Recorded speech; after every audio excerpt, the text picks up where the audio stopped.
What are barriers to the gospel? Things that would interfere with their ability to hear, understand, and respond to the gospel. What are some barriers that you encounter? Very educated, preconceived ideas. Intellectualism. Okay?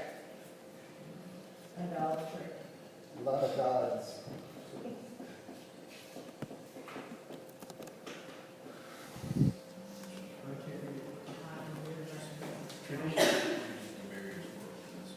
All right, I don't write well. Intellectualism. Lots of ideas. All right? What else? What other traditions? You didn't want to use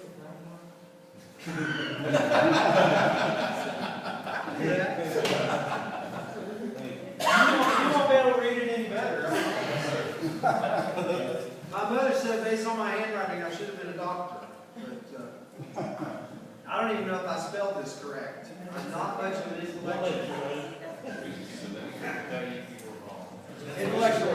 Lots of ideas. What other barriers? You got the ignorance, the lack of knowledge of the doctrine that he's speaking of. So that ignorance to the Ignorant. doctrine. Okay.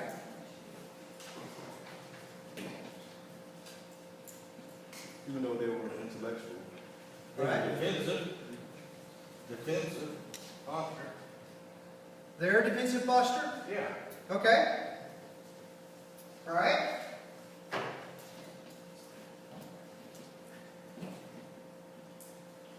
Their judgment of him. They called him a babbler because they were intellectuals and they judged him. Okay. Sure. Okay. So they were Judgmental. defensive and offensive, right? Okay. Also, they called him an immigrator. They said he's bringing foreign gods. He don't even have a green card. Okay. Yeah. Sure. Yeah. Yeah. Y'all are missing the biggest one. Biggest barrier. Resistance. They were religious. Okay? Yep. What were they religious about or toward? Idols. Idols.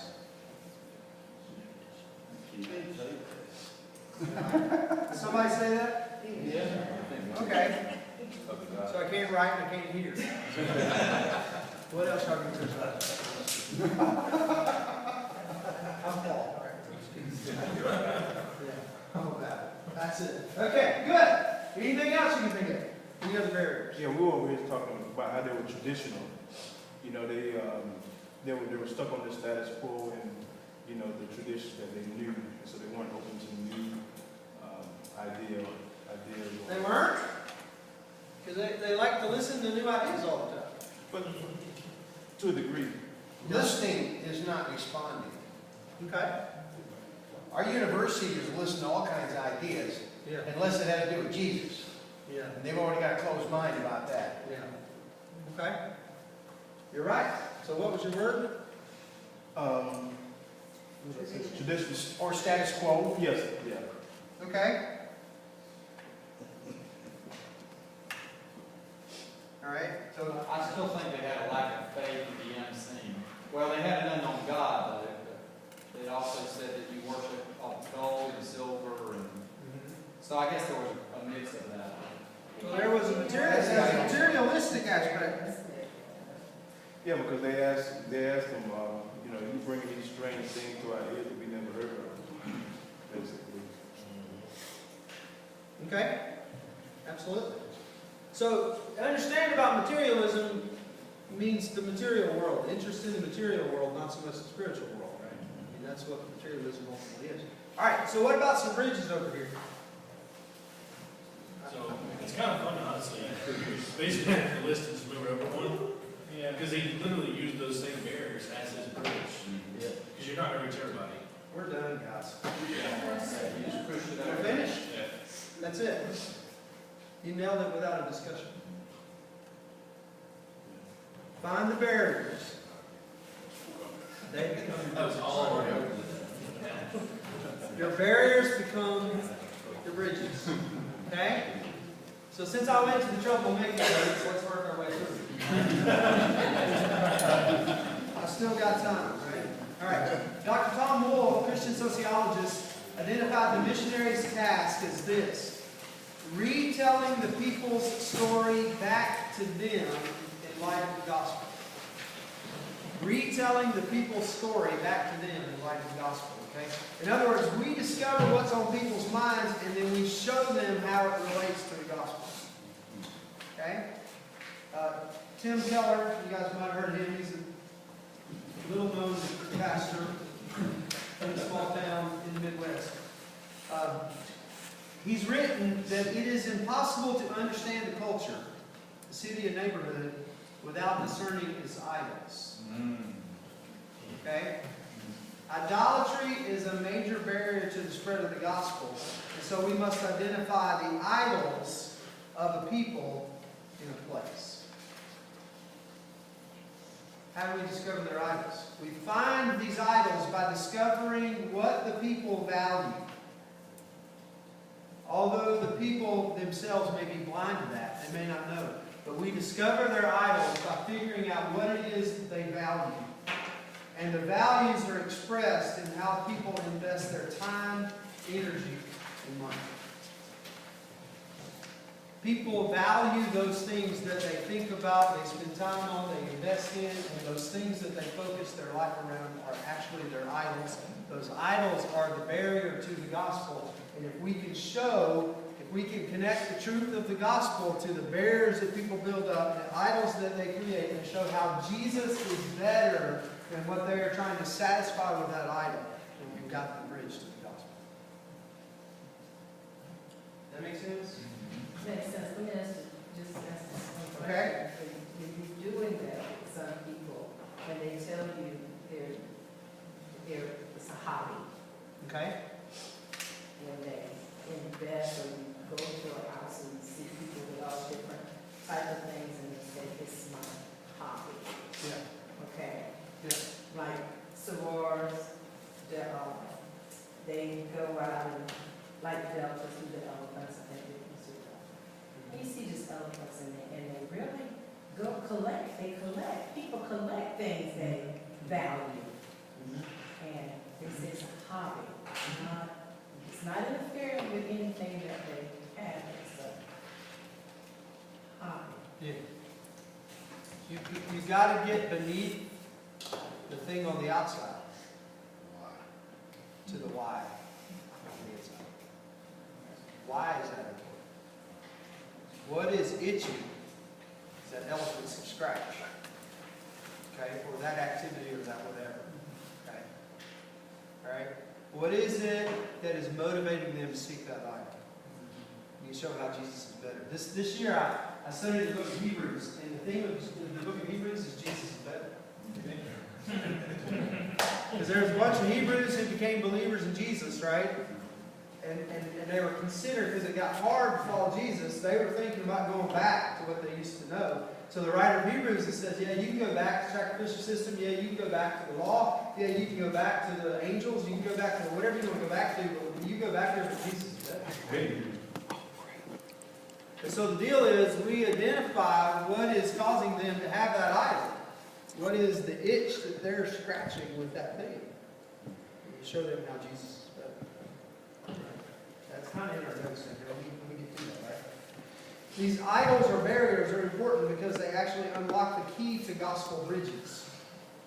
We can find our strategy for gospel engagement by discovering our obstacles. And our barriers, our obstacles actually become bridges that we can use to show that Jesus is better than whatever the people look to the idol to satisfy. Okay? Now, with that kind of in our background, we're going to take a look at a place. And I think you have these mission insight reports for this place in your notebook there. You should pull those out. All right, or just turn to them. Okay. All right. Here's what we're going to do. Right. This is a report. You're going to get a report like this for your area. Okay. But we're all looking at the same place right now. Is it not in there? Okay. Yep. You should have 3 reports. One of them is called Executive Insight. And then one is called Religious Insight Priorities, and one is called Ministry Insight Priorities. Okay?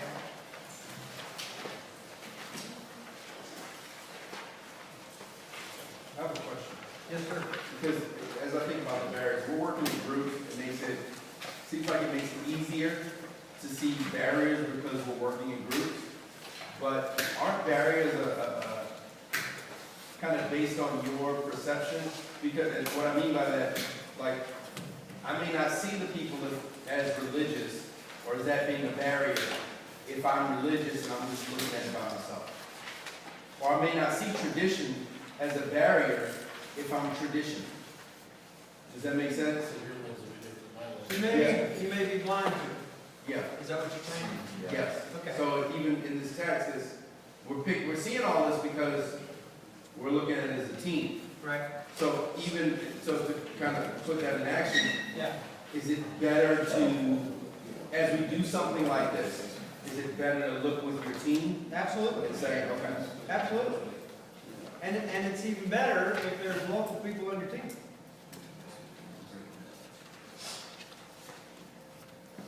Yeah? All right, so we're going to look at 30,000 foot level. What Paul did was street level. You need to get to street level. 30,000 feet isn't going to cut it. But we're going to start there, okay, for a little while. We're going to play around with this for a little while. I got more to do than we're going to have time to do. So we'll do the best we can do. All right? That's just the way it is. All right. So here's the idea. On your sheet, on your orange sheet, okay. You see where it says Mission Insight Reports? Pocket of losses number 159. You got 3 fill in the blanks. This is how you want to look at this report. Okay? Look at the highest percentages within the area. These factors, we're going to look at high percentage. We want to look at a lot of people feel this way, a lot of people do this, a lot of people do that, whatever. Look at the highest percentages. Secondly, look at the largest anticipated changes in the next few years. How's this community changing? We want to prepare not just for today, but for the future, right? So we're going to see the largest anticipated changes. Thirdly, we're going to see the greatest differences between this area and in most cases, it's the state average. So we're trying to look at what stands out about this area that makes it unique compared to everywhere else. Because we're not fishing the whole pond of the state of North Carolina. You're fishing the pond of some section of Matthews or Castle Haynes, I don't know if I know where that is, or some section of Greensboro. Right? You're not focusing all of Greensboro. You're focused on some area within Greensboro. Right? All right? So we want to see what stands out, what makes this place unique. Right? We're going to do this together for a second, and then I'm going to make you up some groups here. All right? Okay, here's the deal. Look at the Executive Insight Report. Everybody see that? This is the one with the little circle. Well, they all got circles. It's got lots of colors. All right. Look at pages 2 and 3. This is basic demographic information here. How many people live in this area, Mount Airy? 3-mile radius is basically the center of Mount Airy. How many people live there? Right now, 2018. 16,380. Okay? What is the expected trend in the population over the next 10 years? 1.5% decrease. Slight decrease, right? In 2023, from 2018 to 2023, they're expected to go down 0.7%. From 2023 to 2028, expected to go down 0.6%, right? So it's a little slightly declining population, okay? Yeah, so look on page 3. What is the racial ethnic makeup of this community? Look at the big pie chart.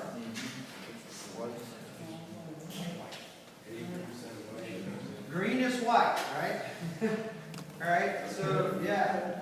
So yeah, a really huge percentage of white people, like 83% white. Okay, what else is there as far as ethnicity or race? Spanish and Latino. Okay, yep, there's a